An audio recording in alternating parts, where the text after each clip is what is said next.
വിത്തിടാതെയും തൈകൾ വെച്ച് മുളപ്പിക്കാതെയും തനിയെ ഉണ്ടായതാണ് കേട്ടോ ഈ ടൊമാറ്റോയുടെ തൈകൾ. ഇപ്രാവശ്യം ഒത്തിരി ഉണ്ടായി. കിച്ചൺ വേസ്റ്റൊക്കെ കൊണ്ടുവന്ന് ഇടുമ്പോൾ അതിൽ നിന്ന് തനിയെ ഉണ്ടായി വന്നതാണ് കേട്ടോ ഈ ടൊമാറ്റോ. അപ്പോൾ എനിക്കൊരു 7-8 അങ്ങനെ കിട്ടിയായിരുന്നു കേട്ടോ. അപ്പോൾ എന്തായാലും ഇതൊന്ന് കൂട്ടുകാരായിട്ടൊന്ന് പങ്കുവയ്ക്കാമെന്ന് വിചാരിച്ചു.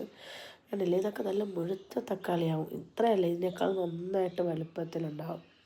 ഒരു കൂട്ടാനും ഒരു തക്കാളി തന്നെ മതിയാവും കേട്ടോ. അത്രയ്ക്ക് നല്ല വലിപ്പം വയ്ക്കുന്നതുണ്ട്. നാടൻ ടൊമാറ്റോസ് ഉണ്ട്, നീളൻ ടൊമാറ്റോ ഉണ്ട്. ഇതൊക്കെ കിച്ചൺ വേസ്റ്റ് കൊണ്ടുവന്ന് ഇട്ട് കണ്ടില്ലേ, ഇതുപോലെ മിനി കമ്പോസ്റ്റിലൊക്കെ കൊണ്ടുവന്ന് ഇടുന്നതും അല്ലാതെയും വേറെ ഏതെങ്കിലുമൊക്കെ ചെടികളുടെ ചുവട്ടിലൊക്കെ ഇടുന്നത് അത് അതിൻ്റെ കൂടെ ഇതും വളർന്നു വരും.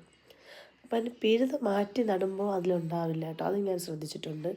അത് അതിൻ്റെ ഇഷ്ടത്തിന് അങ്ങ് വിട്ടു കൊടുക്കുകയാണെന്നുണ്ടെങ്കിൽ കണ്ടില്ല, നാടൻ റോസിലൂടെ തനിയെ മുളച്ച് വന്നതാണ് കേട്ടോ ഇതും തക്കാളി.